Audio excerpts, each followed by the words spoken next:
You want to say that with your chest? Fuck Vegas. Yeah. Yeah.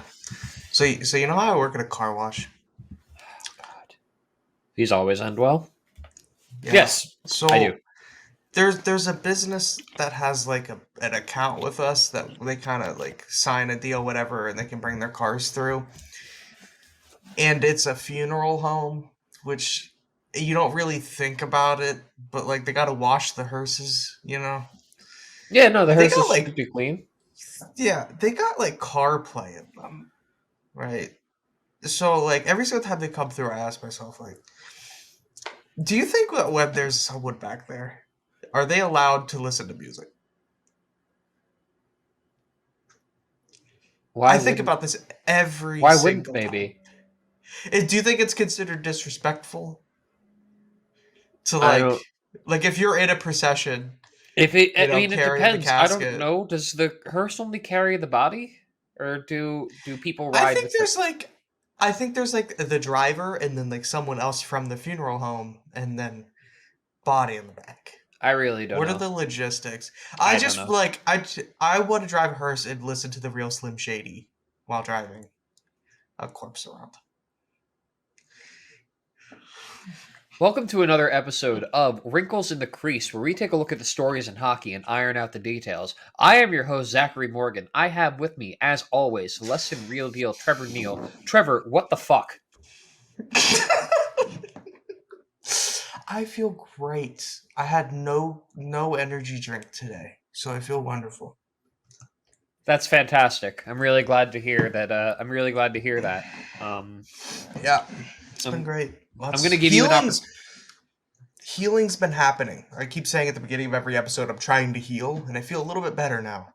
Oh, is this how you're A gonna little bit better. detox from the season? Is this what we're doing now? Yeah, I feel good. I moved on. I moved on to bigger and better things. You feel good? Until Da na na October. na na na Yeah. na. Yeah. So Exactly. good. Hmm. Fantastic. Okay.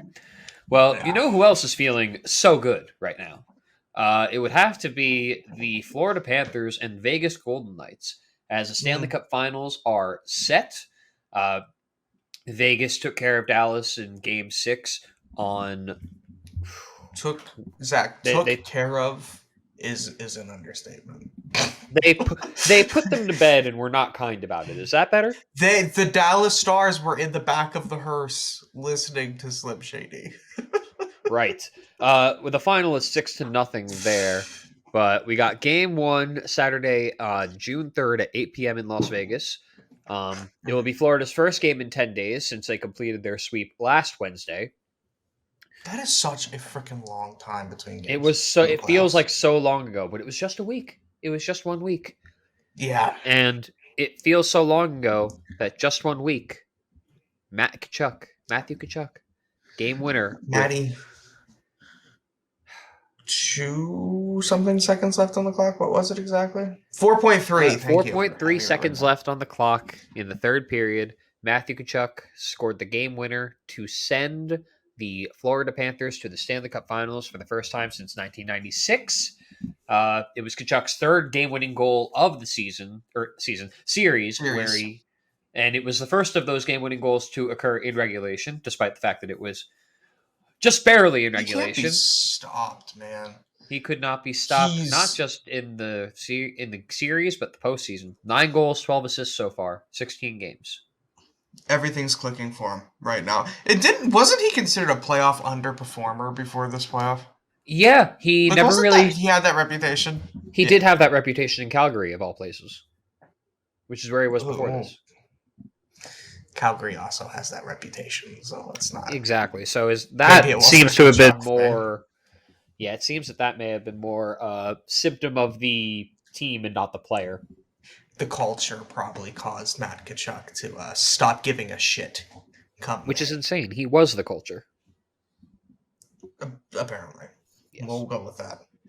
I just Florida to me is just they're the story. I don't see the storybook of the Florida Panthers ending the way Vegas's did their first year.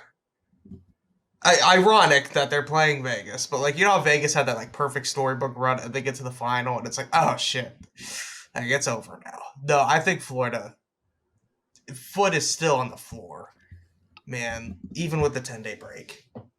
I feel like Florida.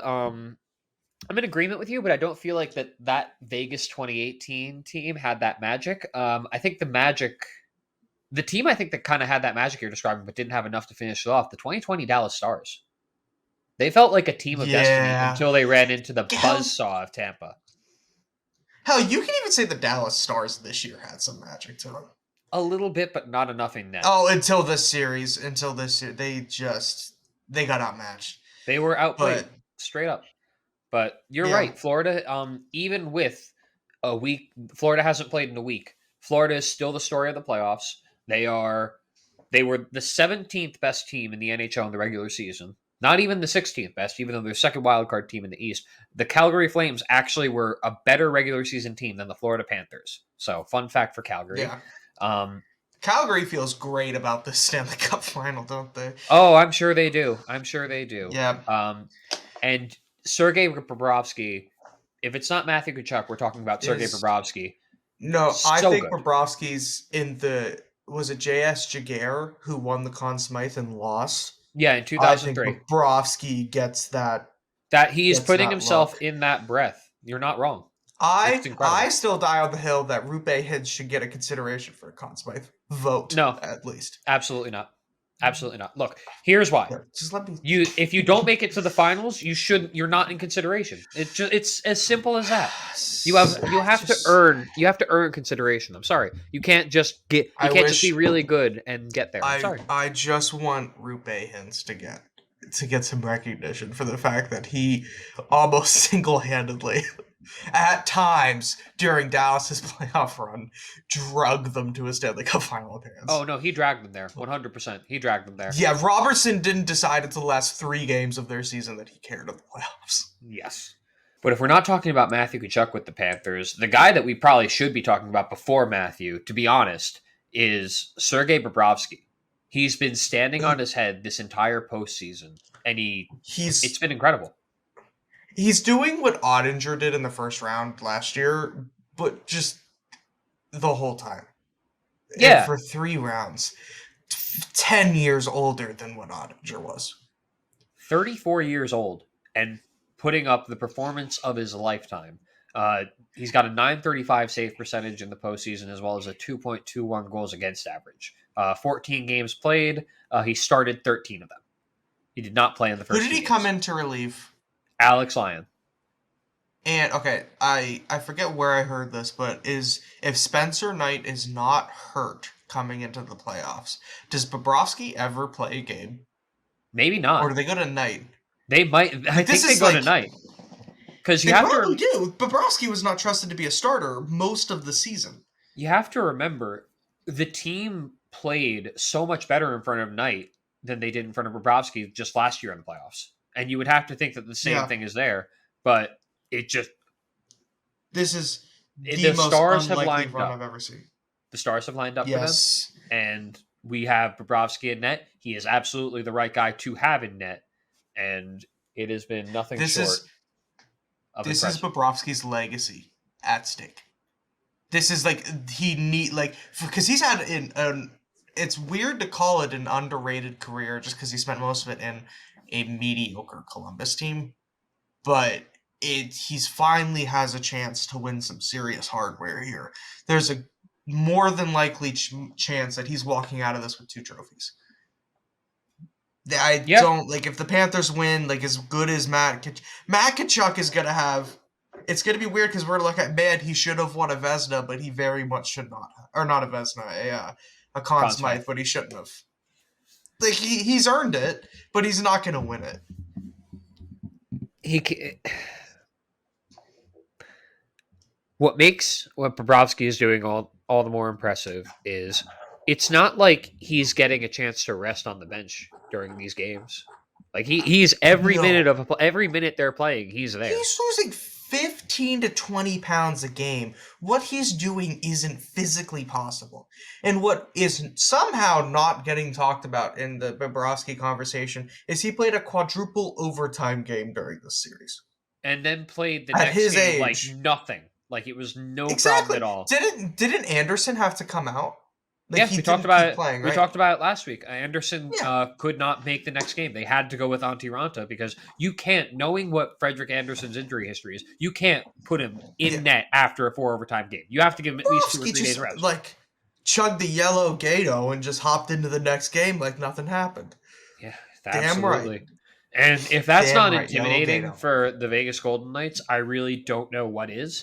To move on to them, they finished off the Stars. Well, actually, before we move on to them, I would be at a disadvantage if we didn't talk about one of the best captains in the NHL, Alexander Barkov.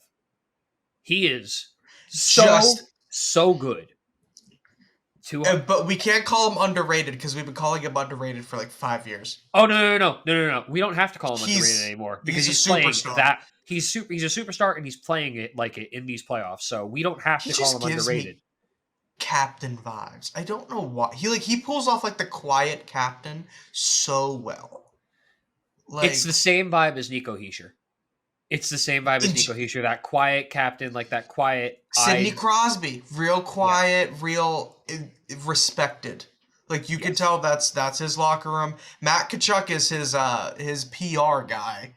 I think that's kind of the deal going on right now because Matt Tkachuk is definitely a leader in that locker room, but Barkov is proving that he is probably one of the better captains in the league. Oh, he absolutely is. And yeah. Barkov has been really outstanding this year so far in the playoffs. I've got it down here somewhere. I know I put his stats somewhere in the playoffs. Give me 1 second. I'm really mad I can't find He's him.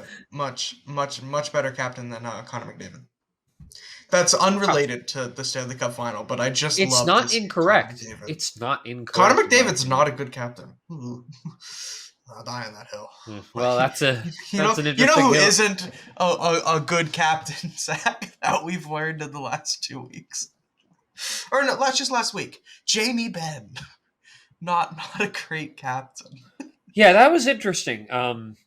Because the Stars fought and clawed to get back to Game 6, and then he comes in and they just lay an egg. But I digress. Yeah, Sasha Barkov this postseason has in 16 games played, 4 goals and 10 assists, 14 points. He's been playing incredibly. Quite frankly, he has the goal of the playoffs, in my opinion. With that, with the what he did in game 2 was absolutely just disgusting, and it doesn't get much better than that. The Florida Panthers are so special. The goal, like I'm like, it's making me somehow feel better that the Leafs lost. That it's just, we get to watch more Florida. Like because the Leafs wouldn't have been able to be this fun. They would have got manhandled. No, this is amazing. Yeah, no, that Panthers. They're great for the league. We'll put a pin in this, but that Panthers forecheck has been a problem all postseason. Yes. Moving on to their opponent, as we sort of talked about a little bit, the Golden Knights finished off the Stars in a no-contest Game 6, where the Stars came out absolutely, totally flat. Jamie Benn, where does he rank among captains, in your opinion, after that Game 6 performance, where he did a whole lot of nothing? Definitely not. He's not the worst captain in the league, but he makes the argument that he should not be captain. Like, I can guarantee there's just worse captains on worse teams. But can I defend the Stars for this performance, though? They go down 3-0 in that series. Through 3 games they should have won. They played good enough to give themselves a chance to win. 2 or 3 of those games were overtime. You get a couple different bounces. It's probably a 2-1 Dallas series. Yeah. You lose Jamie when you go down 3-0. And then you put all of your energy, all of your emotion, every single bit of what you have into getting back to Dallas and back with Jamie. They had nothing left of that game, and it showed. Not at all. They were completely drained. they're flat. They as soon as because we were on a call when the game was going on. As soon as they went down, it's done. And it's really like you said, a couple bounces, and this is a different series. Games 1 and 2 went to overtime for the You series. can make the argument Dallas was good enough to win a Stanley Cup this year. There's no doubt in my mind that they could have played a good series against Florida. They could have played a good series against Carolina. It's just that they got real unfortunate with the first 3 games with some bad bounces, some very bad defensive decision making by a certain American defenseman. Wonder who you could be It's the talking playoffs, about. though. Oh, I wonder. Oh, the one who caused the lockout. That Oh, one. Lane Hudson? I will. Oh God. Oh my God. What did I do wrong? Am I missing something? No. Oh, right. Ryan. Lane Hudson doesn't play for the Stars. Lane Hudson's the reason why USA lost to Latvia in the bronze medal game. Way to go, guys. Oh, yay! Anyway, Yeah, back on topic. but Dallas played They were fun in those 2 games, though, weren't they? Like we're gonna be talking. It felt like about, I was watching the inevitable. I was watching a delay of the inevitable. Really, that's what it felt like. But Like, man, does matter. Ty Dellandrea make me excited for next season of Stars Ty Hockey. Dellandrea was great. Ty Dellandrea, Wyatt Johnston, and Logan Stankoven. The Dallas Stars are fine. They'll be back next year. Don't worry. Yeah, but to focus on the team that is still alive, the Stars, the Golden Knights. The Golden Knights. Yeah. They came out early on in Game 6, scored their first goal 3 minutes 41 seconds in, thanks to William Carrier. 6-0 final, and it was a masterclass of why Vegas has been the better team this series. They've been able to get goals when they need them. They've gotten quality saves when they need them. How many games this series have they scored quick into a game? It feels like every game. Every game it feels like. And yeah, Dallas never got to play with a lead in the series. No. It's just Vegas just showed that. It's weird to say that Vegas has just been here so much already for such like a young. It's weird. How do you even describe Vegas? Because they're not a young team, but like they're also super experienced, but not really. It's a have the Vegas Golden Knights missed the playoffs in their existence? Yes. Last year they missed. They did, but it was because like Eichel was like everyone was hurt. They just missed because I remember a team through. A source said that a team at least won through a watch party to celebrate them getting eliminated from contention. And I really think it was Dallas. It would not shock me, honestly. Let's see. There's a future rivalry did not qualify for the playoffs last year. Look at that. They just missed, yeah. Only time they missed. Only time. And, William Karlsson led the charge with 2 goals, 1 assist in Game 6. We'll do a little break here.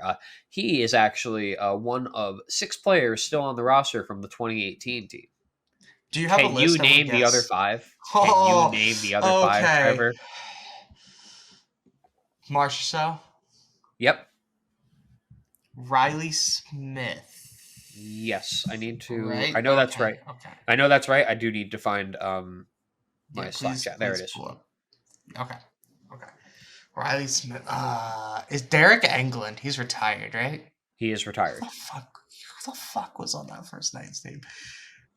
Okay. I gotta eliminate the obvious.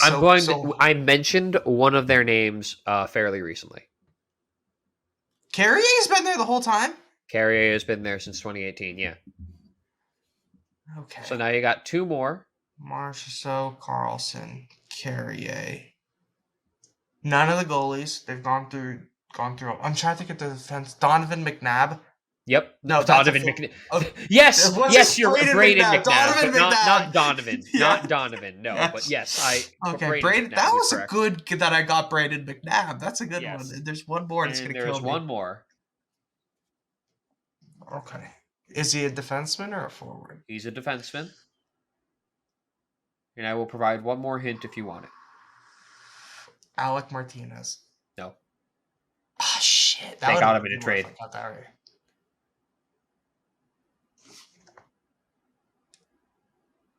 Who the fuck did they trade for? No. on That they got Alec Martinez in a trade. That's what I'm saying. This guy they got in. Oh, okay. This guy they got from the expansion draft. Trevor Van Riemsdyk, no. Absolutely not. No. God, where'd they get him from? Anaheim. Or is Josh Manson's not, no. Troy, no, not Terry. I don't know, man. I feel Shea Theodore. Shea Theodore played for the Ducks, man. It's been so long. Shea Theodore was a first-round pick by the Anaheim Ducks in, I believe, 2013. You know what? I will take 5 out of 6 on that. That was impressive. Because that's more than I thought you'd get. Vegas Golden Knights. That is more than I thought I'm mostly impressed with my Donovan McNabb guess. That I deserve some points for that one. You deserve points, but you also deserve. Come on, a point taken away. You know it's not Donovan. You know that's wrong. No, I said. I knew it was wrong as soon as I said it. But yeah. As it came out, I'm like, yeah, Donovan McNabb, the Vegas Golden Knight. Yeah. Golden Knights legend, Donovan McNabb. I agree. Yeah, he's back. Agree. He's a great power play quarterback. And he is. I should be fired for making that joke. Anyway, speaking of power play quarterbacks, Shea Theodore, I believe, has been playing quite well for the Golden Knights in the postseason. The Golden Knights really, Jack Eichel has led the charge, as he should. He's proven to be a true number one center, and they've got. He has not lost a playoff series in his career. The caveat to that being, this is his first time in the playoffs, but Trevor is correct in that statement. He's looked like he's been there before. He looks calm. Looks like he's just vibing.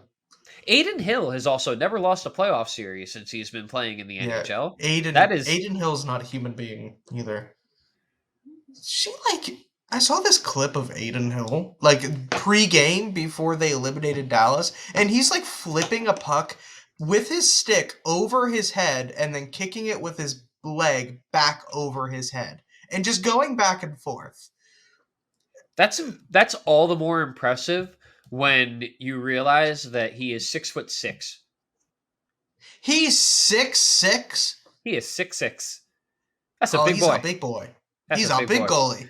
That's a big boy, and that's very impressive to be that dexterous to. And he was doing I'm gonna flip the puck over my head and then catch it with my glove behind my back and then toss it back over and he's kicking the puck over his head. It was just damn, where'd this guy go? And just the calmness to do that and just the swagger. Adin Hill's got it, man. He looks really good in these past few series, so we'll see. Hopefully he can keep it up. Jordan Binnington without the roid rage.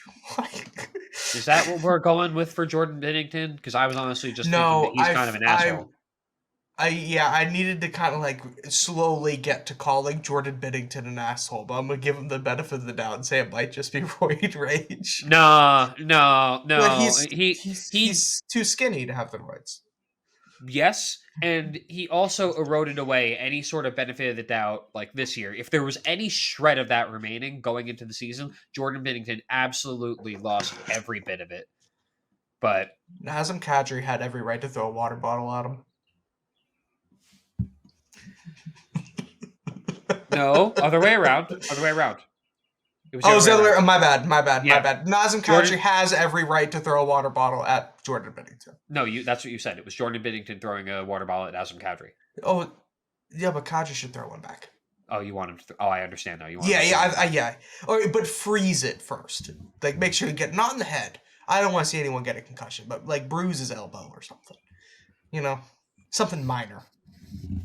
I hate Jordan Binnington, man. I see young goalie exploding in the playoffs, and I'm I hope it's not another one, because fuck that guy.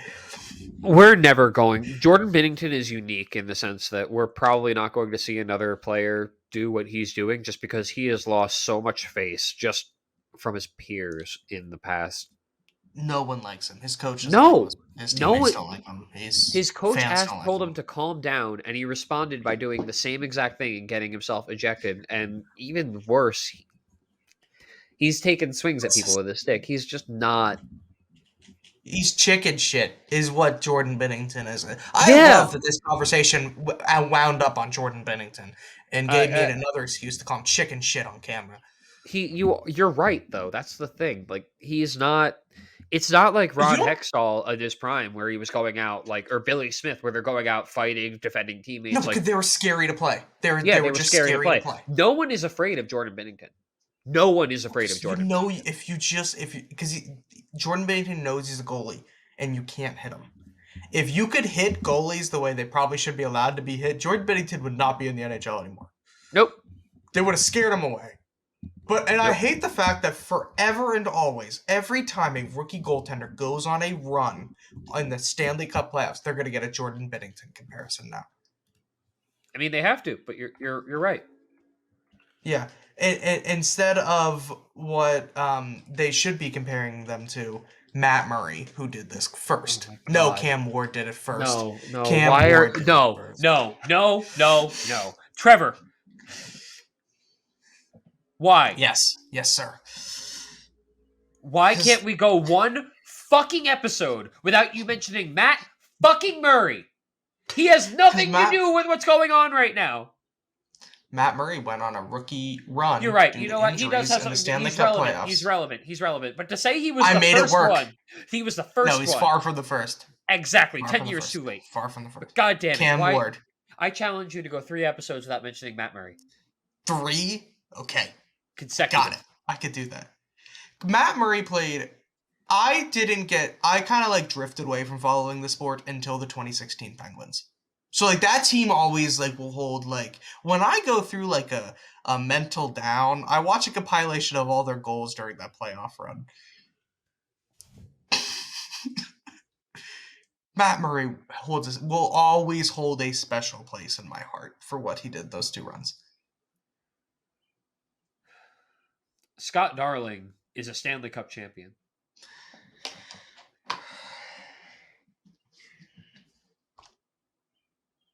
Yeah. Speaking of, in order for someone to become a Stanley Cup champion this year, They need to win some more games. 4 more games need to be won. And let's talk about what you think the Panthers need to do to secure the cup that you think they've already more or less secured. They just need to. They don't need to change anything. Hold They like the literally line. just don't slow down. Don't. And the thing is, I think a well-rested Panthers it is scary because they're just gonna keep doing. I don't think they're gonna slow down. I don't think they're gonna take the 10 days off and lose the momentum. I think they're just gonna hit the ice running. And Vegas had to come off a series against Jamie Benn. He was suspended for 2 games of it, but that Dallas team is not easy to play against. And now you have to go against Florida, who is a meat grinder of a team. Yep. They ate the Leafs apart and then had the Carolina Hurricanes as a little cherry on top. They ripped through the Toronto Maple Leafs like wet tissue paper, and then saw the Carolina Hurricanes as even wetter tissue paper that was just left in the ground, like in a puddle. How many coaches and or GMs are the Florida Panthers going to get fired in this playoff run? They've already got a casualty. Rob Brind'Amour is not safe. I think 2, maybe 3. Sheldon Keefe, Kyle Dubas, maybe. No, I think Sheldon Keefe stays. I think Sheldon Keefe stays. Boston probably stays. Boston's going to hold pat. There's no. Yeah. Boston Carolina might. pat. Carolina, I think Carolina's might clean house. I think they might get rid of both the GM and Brind'Amour, if anything. Just because it's not working. Just for a change of. They've. Different It mentality. feels like But that's just so much it feels like them. this core may have already reached their ceiling, unless there is a significant addition made to the team. Granted, they went this far and they didn't have Svechnikov, they didn't have Pacioretty. Yeah, how much of their core wasn't playing? A good portion, so maybe you take that into consideration. Yeah. But we digress. Keeping it in, Florida Panthers. Florida, the way they've played is just They don't need many scoring opportunities, which really helps you in the playoffs. Because I think Florida somehow makes low event hockey high event. I don't. Does that make sense? Of So just what there's Florida nothing really happening, but they're So all the way scoring. Florida plays offense is very interesting, and it was a part of the system that they had to buy into with Paul Maurice. Before they were last year, they were a very flashy, explosive offensive powerhouse of a team that could make all these ridiculous passes and take advantage, and from there they would rip teams apart. But the The but the playoff Globetrotter team. game, but the playoff game is a different game, and you can't exactly just fire passes all across the ice, as we saw when the Devils tried to do it this postseason. No, it's a very physical game. You have to make the smart play. And in making the smart play, that means that you don't try and force a pass there. You don't take the pass. You go, even if there's an opportunity sometimes for a maybe 2-on-1, the maybe's not good enough. You dump it in and you try and create a turnover and cause the puck. You create events, and that's what Florida does. They Yep. create events, they create turnovers, and that gives them Yes. the odd man advantages They in the offensive zone. Florida has they been create a their luck. masterclass at this, and it's They exactly how you want to play it for the postseason. They've been perfect at it. it is So they don't make mistakes. no, And you they can wait for I the other team normally does. It's beautiful. I normally hate dump and chase hockey. I don't think it works. But when you have Sam Bennett on your team, dump it as much as possible. Because Boston said by the end of the 7 games, they were just tired of going in the corner. And And that's the reason they came back. and And let me just, tell this Florida team loves to go in the corner. They love it. They oh, thrive off it's of it. their office. They're just, and like Radko Gudis, I hate Radko Gudis, and that means he's doing his job. Yep. And just Braden Montour, it's just like he's always on the ice. He's always making plays. Like, Even Eric Aaron Ekblad. Stahl is now allowed to do whatever he wants. He's got the whole they're not going to call penalties, so I can just do anything to impede players, and it works now because that's how the playoffs work. It's crazy It's to me and like how not far off he is from Jordan, but I digress.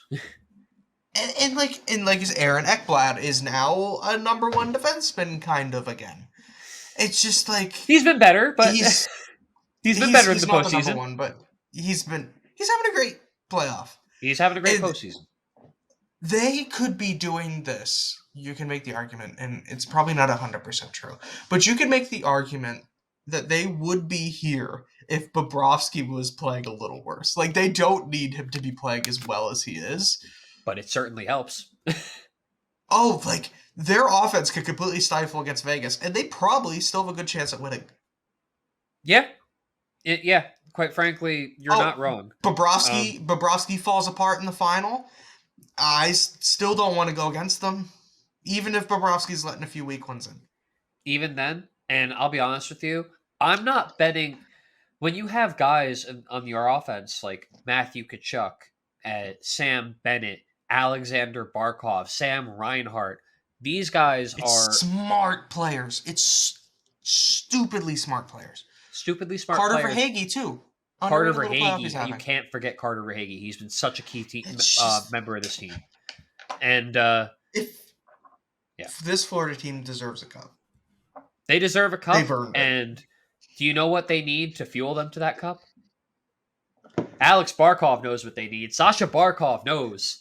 Before game four, Sasha Barkov was seen taking smelling salts, not just the normal way like you're supposed to, but no. This psychopath took him to the eyes, and that gave him the drive they needed to finish off Carolina in 4. My eyes hurt. Like, they genuinely like starting to burn a little bit. So let me it's no secret on this podcast. I've made it very clear. I love smelling salts. There's no ifs, ands, or buts about it. I was introduced to them in high school. They're a great pregame thing, and I've transitioned to using them as pre-workout because the logic here It's healthy. is flawed. It's a healthy pre-workout. It is flawed. The logic here is flawed, but in my mind, whatever reason, there are less fillers in smelling salts than there are in pre-workout. We can argue about the semantics of that later. I know I'm wrong, but it is what it is. It is a fantastic. It makes you feel jolt. good. That's all that matters. So I got a new. I ran out of little capsules because I would do like the little snap capsules and kind of run from there. Disposable, throw it away. Couldn't find them anywhere for whatever reason. So I gave a new brand a try, and it's specifically branded for hockey. which is the funny part, specifically for hockey and cold weather sports. But when I first got it, it was so intense that I actually had to close my eyes when I would go take a hit because it was just burn my eyes just from being around it. Like, this is not meant to go in the eyes. I value my eyesight and I'm not this crazy, but goddamn, And it hurts. Barkov's just using it as a contact He's not even lens. doing that. Like, He's literally he's got the pouch right above, like, just right under his eye. He's putting his eye basically in the pouch. It's insane. how can But he see? Like, how does he not get like a no, pepper I spray? don't know. I don't know. Russians, man. Russians, man. They're hurts. crazy. Yeah, no, You wouldn't see an American or Canadian doing that. no, and Oh that no, boy's not. he's Finnish. He's Finnish. Never mind. He's Finnish. he's half Same. Finnish, half Close. Russian. He's built Oh, different. He's built different. yeah. He's got best of both worlds. He does. And the other part that Florida just needs to keep up, they've got the best of both worlds here. Their power play and their penalty kill both have an edge over Vegas. Florida's power play in the postseason has been successful 27.9% of the times. The penalty kill 71.2, whereas Vegas has been 18.5 and 63 on the penalty kill. So Okay numbers from Vegas. Florida okay numbers from Vegas, but better numbers from Florida. Not anything I would consider barn burning or fantastic, but when you're scoring a power play goal about one out of every four tries, you're doing okay, to say the least. And when your goalie is deciding I'm getting a shutout tonight at will, you don't need too many goals. No, you don't. This Florida team is just, I want them to win so badly. Like, it's just,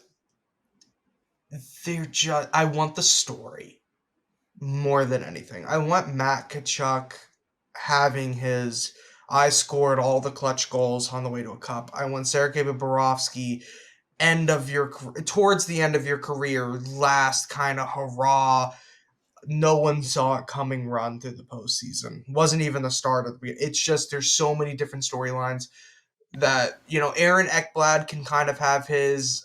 People labeled me as a draft bust, and now I'm a Stanley Cup champion. It's all there. And fuck Vegas. Fuck Vegas again. Fuck You know Vegas. what blueprint it follows kind of eerily? Who's? Tampa. It follows it pretty eerily. You go in. I mean, granted, it's a little bit different, but last year they're the President's Trophy winning team. They go in, they win the first round, first series win in a number of years. Then they go in and lay an egg in what was supposed to be a fantastic series. Bring life. Show us the Battle of Florida. They came out and showed us nothing. They showed us nothing to the point where we didn't expect them to do a thing this season. And they have turned around. No, we all counted them out. We counted them out until the last week of the regular season. We were counting them out by December. We were counting them out by December. Yeah. And they proved us wrong. They're here. They're here. They've proven us so wrong. They're here and they deserve to be here. Tampa did, but so much better. Yep. Because we honestly had a right to not think this was Florida. I think. Yeah. It's just, look at them on paper. Yeah, they're a good team, but are they better than Carolina on paper? Are they better than Toronto on paper? They sure as hell aren't better than Boston on paper. They're not as good as Vegas on paper. But watch a Florida Panthers game right now. And if you're not watching every game in this Cup final, you're missing out. Because I really think we might see the best one in a long time. Usually the final is such a bust to watch. You get just two teams that are too beaten up to really enjoy.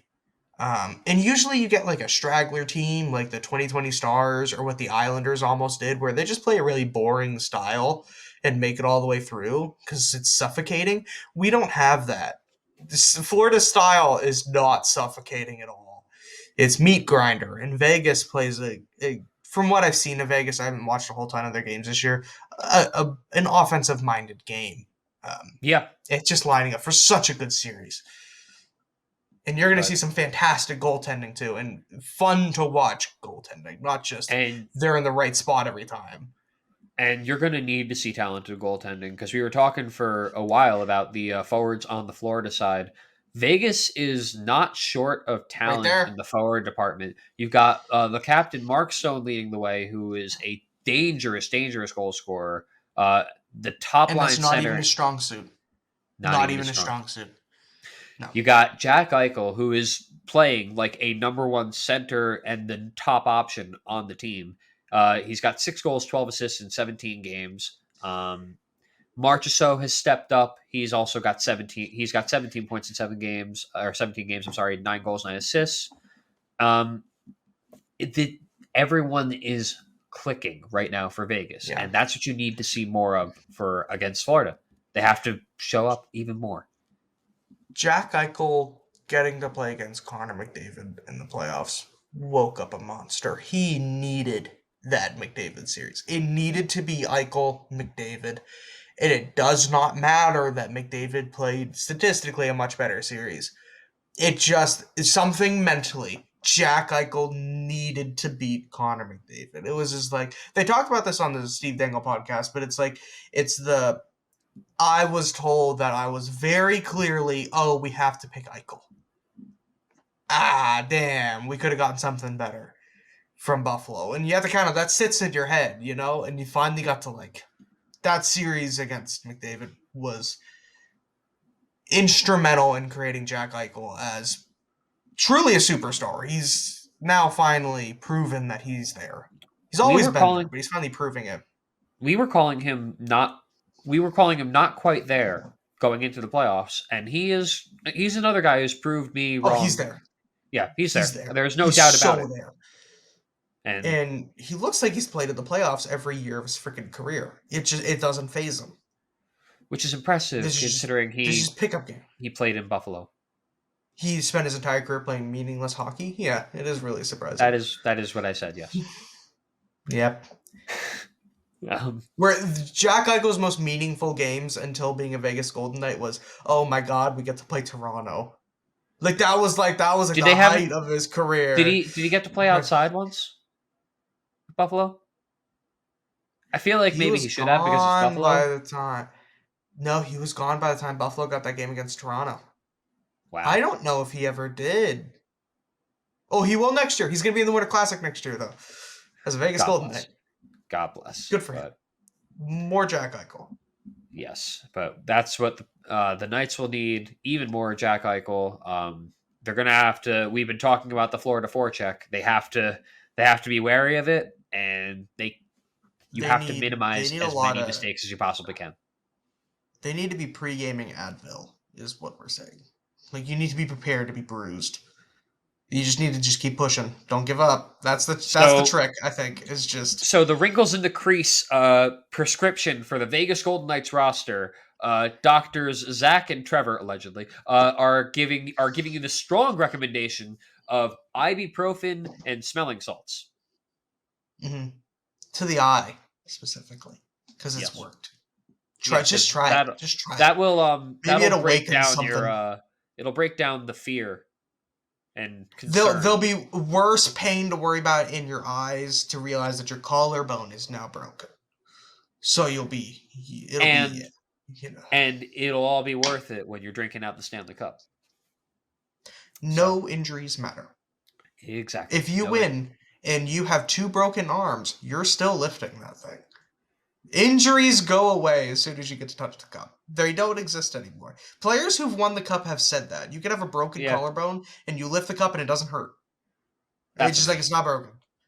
Everyone says the same thing, is once you get it, it's nothing matters. And Florida plays a style of hockey. Actually, both of these teams, after they're done with this playoff, are going to have a very long list of hurt players. Very long. I cannot wait for the injury report list to get dropped. It's my favorite time of the year. We find out things and it's just it's how we found out that Erik Karlsson killed the Rangers' hopes and dreams on one leg. With a broken foot. One leg. Yeah. Beautiful. Dallas didn't give out as much information I was hoping to, but half that team's hurt. Yeah, that one's going to reveal itself more, I think, after the Stanley Cup Finals. As time goes, yeah. Yeah. Otter's hurt. They did say that Otter's hurt. We're gonna find Otter's out because there's going to be surgeries from Dallas, I think. But oh yeah, oh yeah.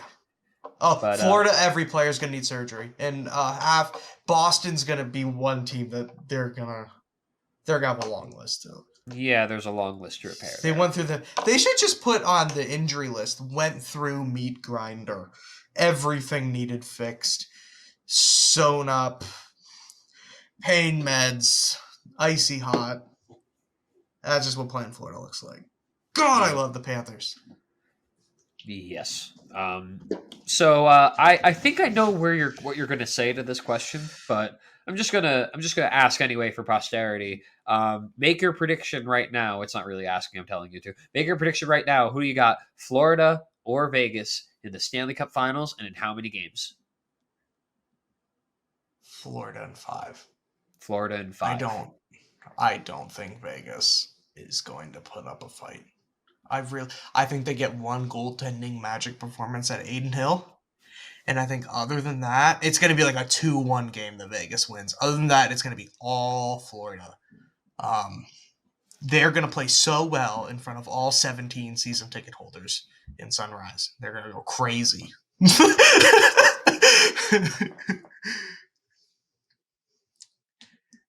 Zachy, you muted yourself there accidentally. God damn it. No.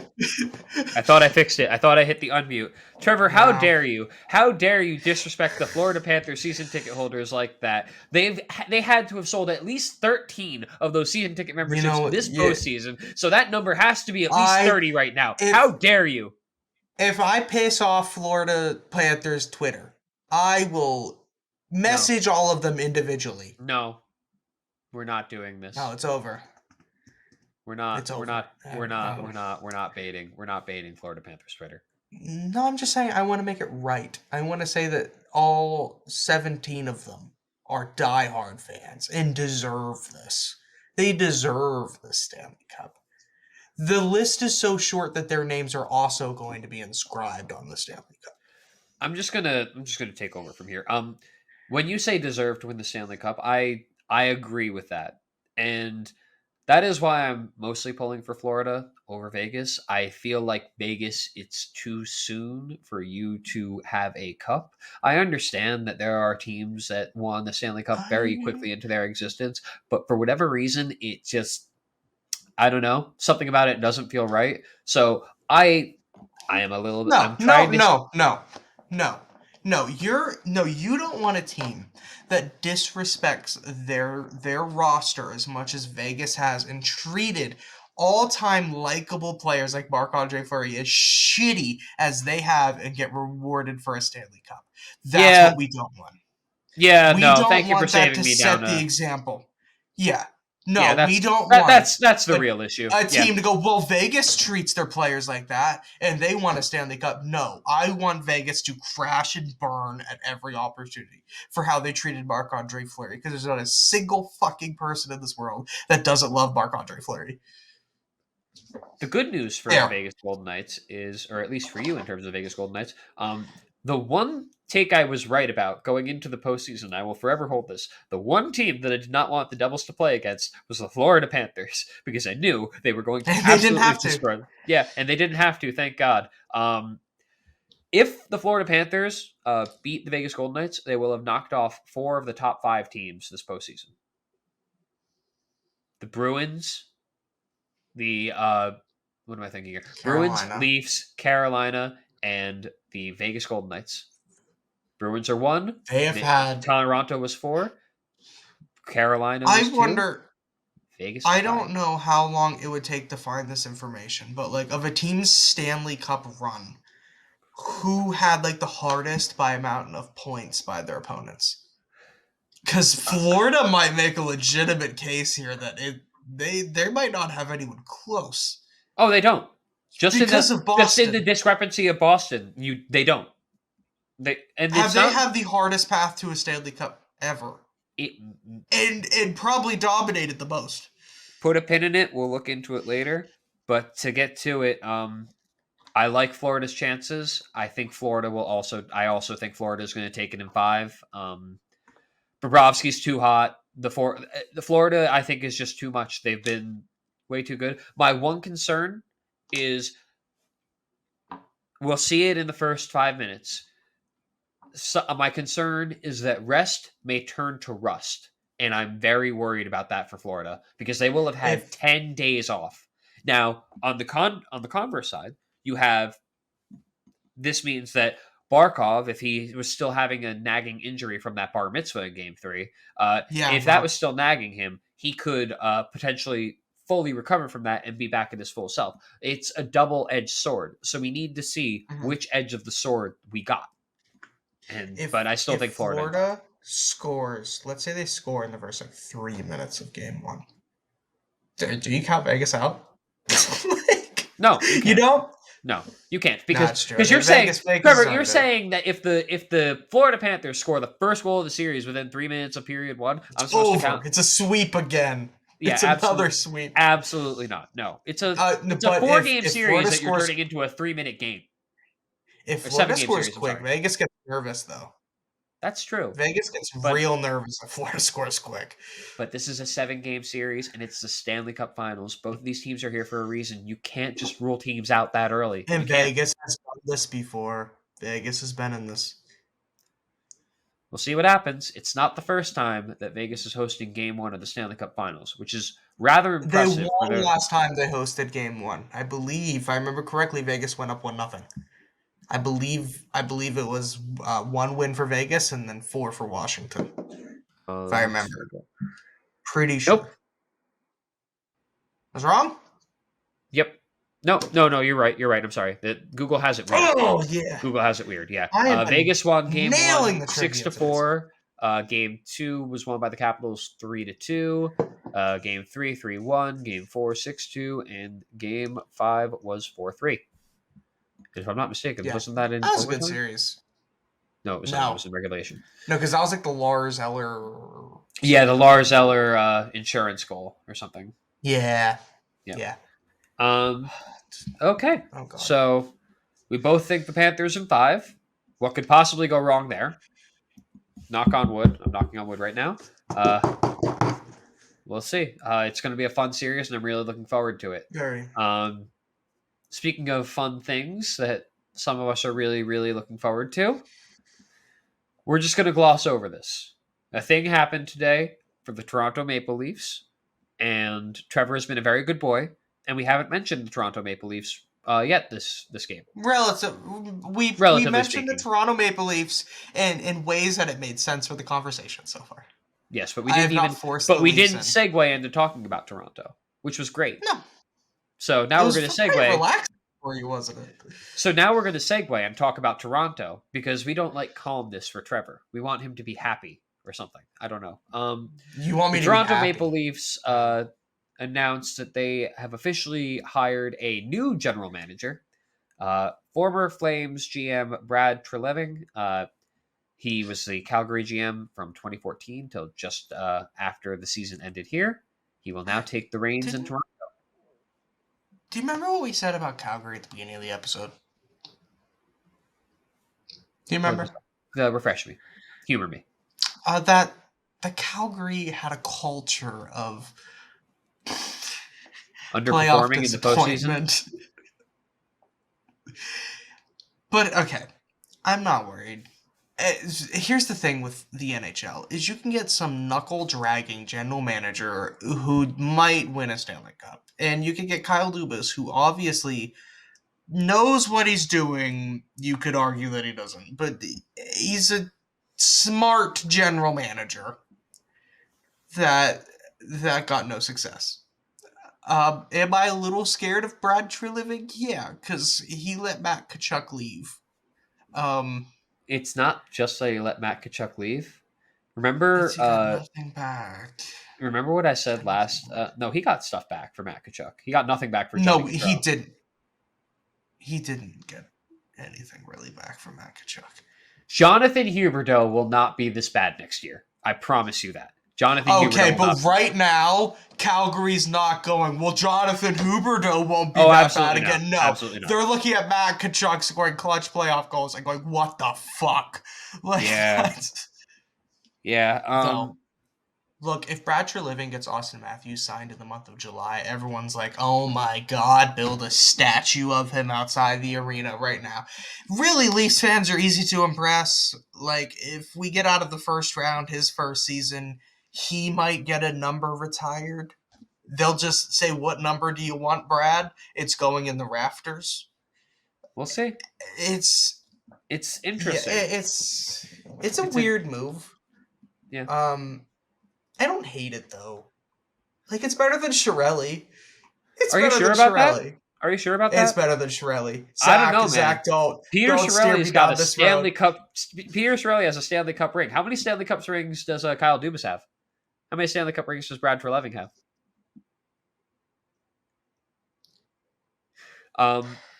To go back to Brad Treliving, though, and his Calgary tenure,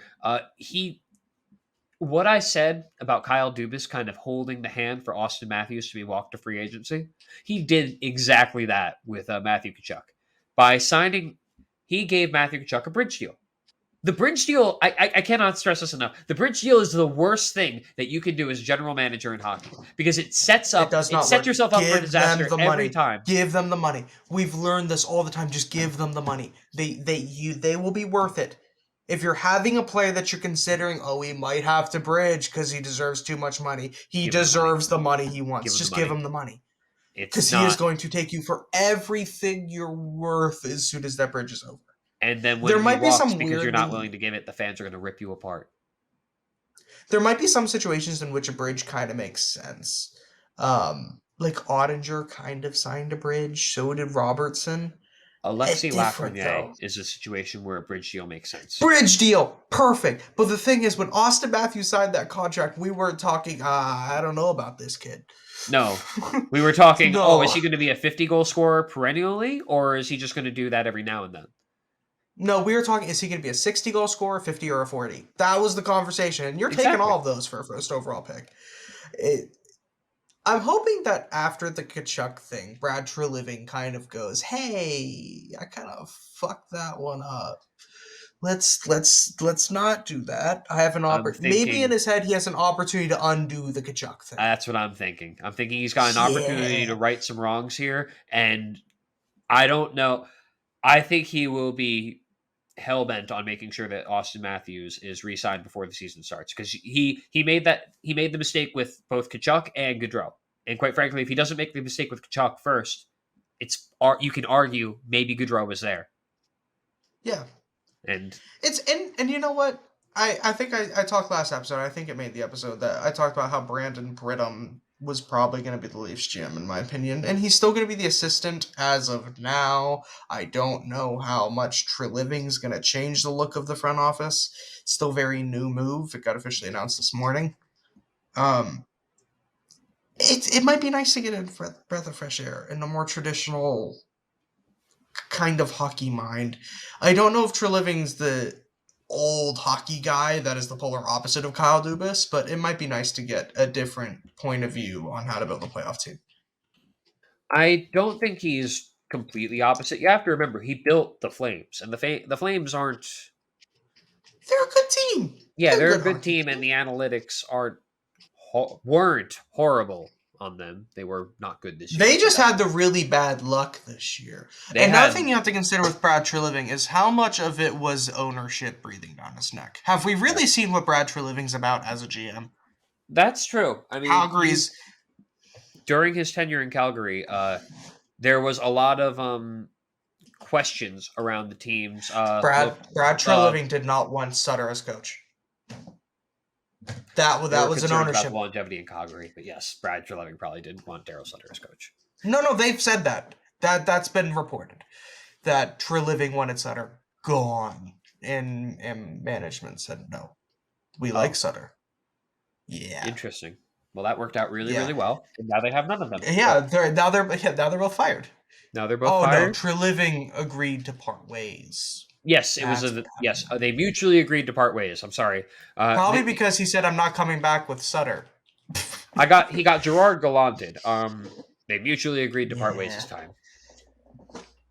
Now, in other GM news, there are some murmurs. The rumors that Kyle Dubas might be going to Pittsburgh got a little bit more intense over the past couple days. That's my B. Yeah. I threw some fuel to the fire for the Kyle Lewis little that BSP Well, no, reporting kind of. you did nothing wrong. No, You I've reported reported what a source was saying. you reported what 105.9 the X was saying in Pittsburgh, and they said they had a source that confirmed that Kyle Dubas was finalizing a deal to come to Pittsburgh. Unfortunately for him, I believe you said it was Steve Madden who said that, right?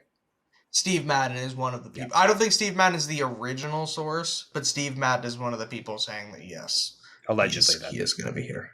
Allegedly, Yes. he said he was going to allegedly be here. But Elliot Friedman reported that he hasn't, that Dubas hadn't said yes or no to the Penguins, and Frank Saravelli is saying that he flat out said no already. So I don't think he said no. I don't think he said no. I think he's considering it, and I think the Penguins aren't. I think the Penguins are waiting on his decision before anything else happens. I think it all depends on Ottawa. Yes, the rumor is I think Kyle Kyle wants Dubas to go is to holding Ottawa. out for the Ottawa Senators job. Who's the GM in Ottawa right now? Pretty sure it's Pierre Dorian. Yeah, Pierre Dorian. Thank you. I'm very positive it's still him somehow. Isn't it so weird that a man is holding out for a job that someone else has, and there's been no indication they're getting fired? Can we just? How the hell does Pierre Dorian still have a job? That's impressive. Like, he's put together a great team. Don't get me wrong, but just the craziness that has been the Ottawa Senators since 2016 is.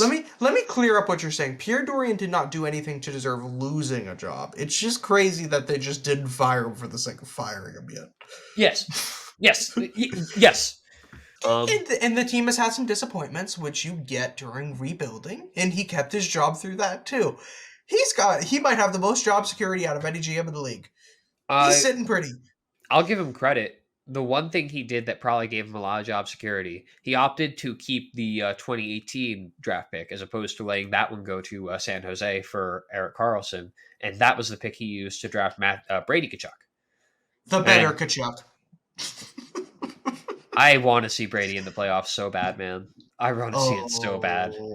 I've said this so many times on recording. Now, but I cannot wait for Brady Tkachuk to stomp the Leafs in a playoff series. Yeah, no. Now that I said that out loud, naturally the Devils' first round opponent next year will be the Ottawa Senators. Put it down in stone.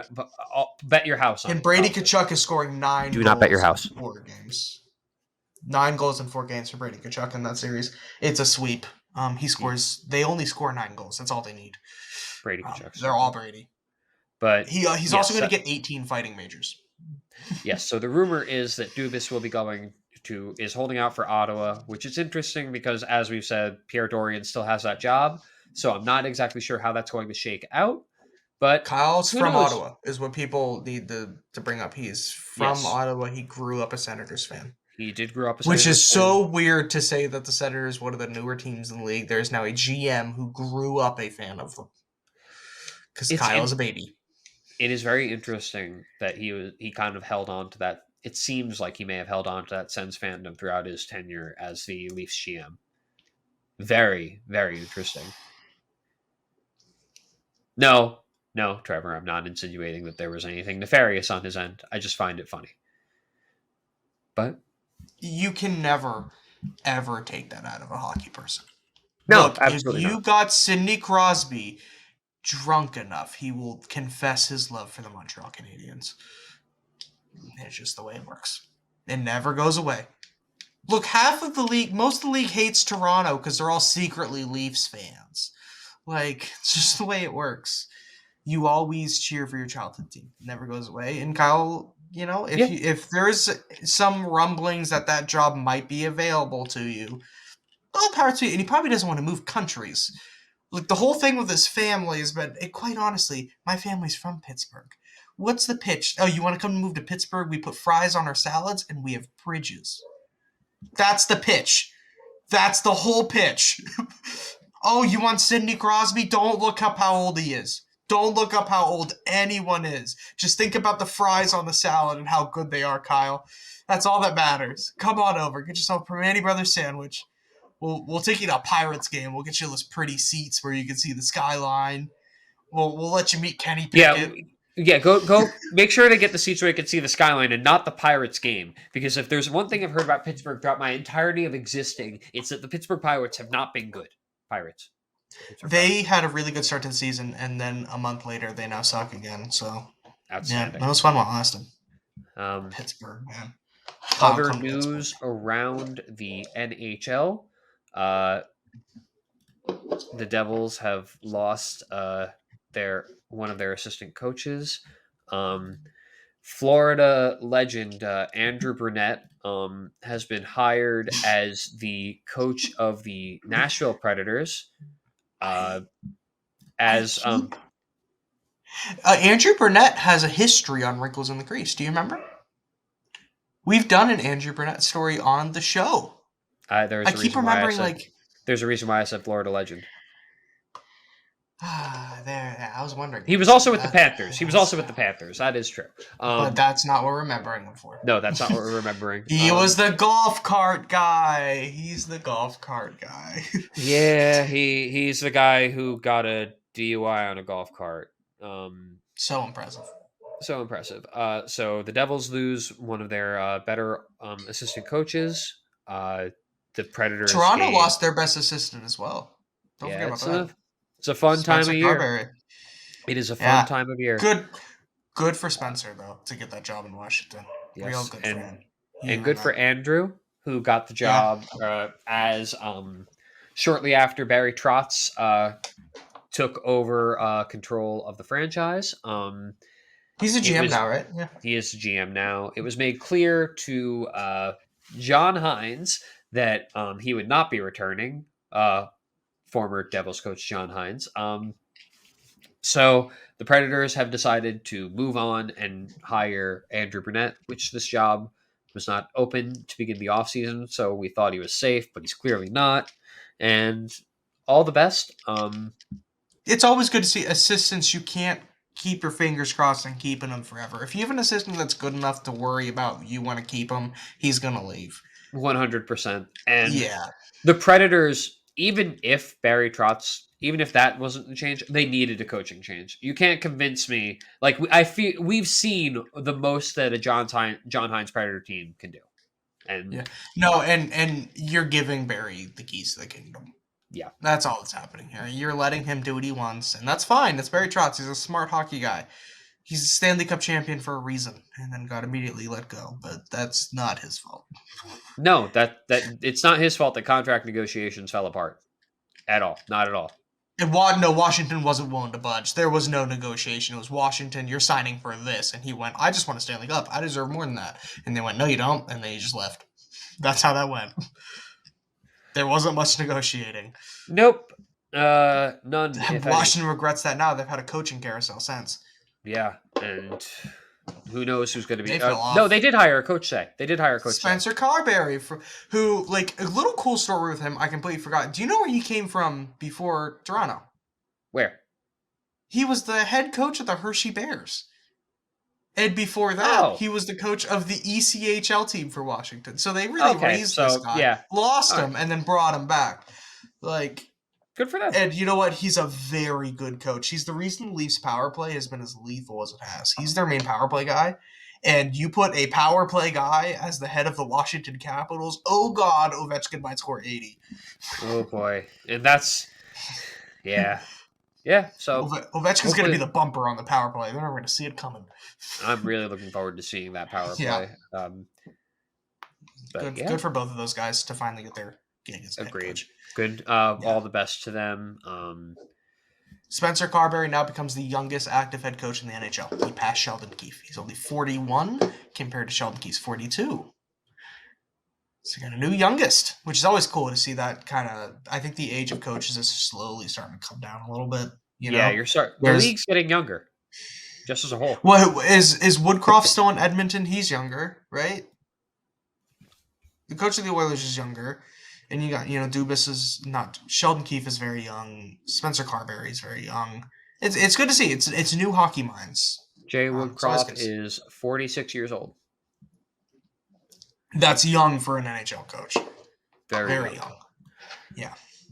Okay. Other piece of news. Ron Francis has signed an extension to remain GM of the Kraken. Not exactly a He surprise. earned it this year. I thought for sure he 100%. bombed after the expansion draft, but man, did he prove us wrong this year. He set the Seattle Kraken this year set NHL records in wins and points for a second-year team, and the greatest improvement from a team's first season to its second season. Uh, a 19 win and 40 point improvement. They moved 18 spots in the standings, the second most in the season behind the New Jersey Devils. So And he they did an took incredible down the job this Colorado year. Avalanche. They took down the Avalanche. That playoff win, they may have lost to Dallas, but those are the kind of playoff wins that get remembered in your franchise. The regular That season job secured Francis's job. The win beating the Avalanche got him the extension this year. Yep. Good for him. Good for Ron Francis, man. Yes. It's good for Seattle. It's good to see that they're finally, because that first year was rough. They did the one thing that you don't want to do and be boring and not noteworthy their first season. They just had nothing interesting going on with them. Their second year, they became this hot shot fun team. It's been Seattle makes me really excited. Next year's going to be fun for them. Pretty. Next year's going to be a lot of fun for them because you have to I imagine. don't want to be in a division with Seattle. Nope. And you have to imagine that Matty Beniers has already taken that step. You're gonna likely see Shane Wright evolve into a everyday NHL player. Shane Wright plays for them.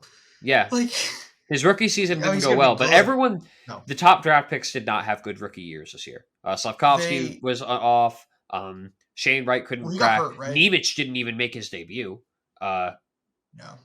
And I'm somehow drawing a blank at number 3. Look, Wyatt Johnston. Logan Cooley. Gotta look at the Calder. So, like, a lot of the top-end rookies just were a little bit late bloomers. That's what we're going to call them for now. They're a late blooming draft class. There was no, like, rookies stardom this year. No, and for the top 4 picks, it comes down to 2 of those guys didn't make their NHL debut, and 2 of them did and just struggled a little bit. But we'll see. Weren't ready. It'll be. And they dialed it back. They sent him. I think, did Logan Cooley make his NHL debut this year? Nope. And he didn't sign. He's going back to probably best. Best. It was a whole thing. Logan Cooley's has said that his decision to return to college was directly impacted by the vote in Tempe for Arizona. Arizona should be scared of that. It does not have good implications. We have not talked about Arizona on the podcast. We'll save that for off season, but we're gonna have probably a lot of Arizona talk this off season. Because we've kind of danced around it. Yeah, there's a lot to talk about there. What with allegedly Bettman signing a 30-year agreement to not move the team, and now with where that stands with all 3 potential resolutions in Tempe failing, and not even like slightly failing by a landslide. I don't want to get into it really because we're towards the end of the episode. Are the Arizona Coyotes done? I think so. You think? I hope at this point. I don't.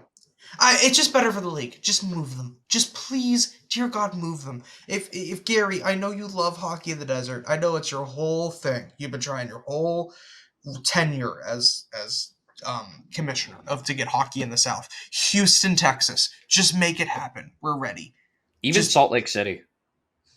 I don't think Salt Lake City is a spot. I think they fail in Salt Lake. I don't know about that, man. Salt Lake is not a sports market. The tell that to the Utah Jazz. Tell that to the Utah Jazz. Can they support too, though? You think so? I don't see them as a sports city. Like, they're so culturally different than the rest of the country. You're correct on that front, but you have to remember that's only a percentage of the population there. There's still Salt Lake City is a major city. Here's a point. I'm not making fun of Salt Lake City. I'm making that very clear before I say this. But there can't be that much else to do in Salt Lake City. That might play to their advantage. Is that there's nothing to do tonight. Let's go to the the Salt Lake City Hockey Club game. I'd like that. The Salt Lake City Hockey Club. It's got a nice it's got a nice little ring to it. HC, just call them HC. Salt Lake City HC. They could be the Lakers. Oh my god! It is time to end the episode. The Salt Lakers. Can we call them? Can we just call them the Salt Lakers and like just that's the whole team name? No. The Utah Salt Lakers. I kind of like that. This like I really like that. This is a terrible thing that we've created, but I do love it as well. So, if I could do Photoshop better, I'd make this logo. What are the team colors for the Utah Salt Lakers? Well, baby blue and white. Baby blue and white. Do we want a little purple in there for the mountain? Yeah, baby blue, purple, and white. This is a terrible thing we've done. I like it though. We may have Salt Lakers. All right. Well, the Utah Salt Lakers. I'm going to put that. I'm putting a pin in that. Utah Salt Lakers. That's coming back. That might be my next GM mode. If you can have Salt Lake City as your city. In you 100% can. You 100%. You think you can? Are they on the list of the teams? I would think so. Oh, I forget they're not like Madden, where it's a really short list. Okay. Yeah. No. We're good. I'm making this happen. And while we have gone off the rails a little bit, there is a legitimate push for Salt Lake City to get one of the next wave of expansion teams or a team to move there. There have been conversations about it. And it's not an unviable. It's not the worst idea I've heard, honestly. Here's the cities. I think Houston's still the favorite. I do. I think it's the NHL is Houston begging Quebec to get City. I don't think Quebec City's in the running. They're always just going to say Quebec City's in the running just to say Quebec City's in the running. You and I both know they're not. Because Gary's afraid of Quebec. That's the only reason he's saying that. As he should be. They're terrified. Kansas City, I've heard some people will kind of bring Kansas City. I don't think Kansas City is getting an NHL team again. I think Salt Lake City has a better shot than Kansas City. I think Atlanta has a better shot than Kansas City. Kansas City's not a big city either. Like I think people try to make Kansas City out. But everything's up to date in Kansas City. They've gone about as far as they can go.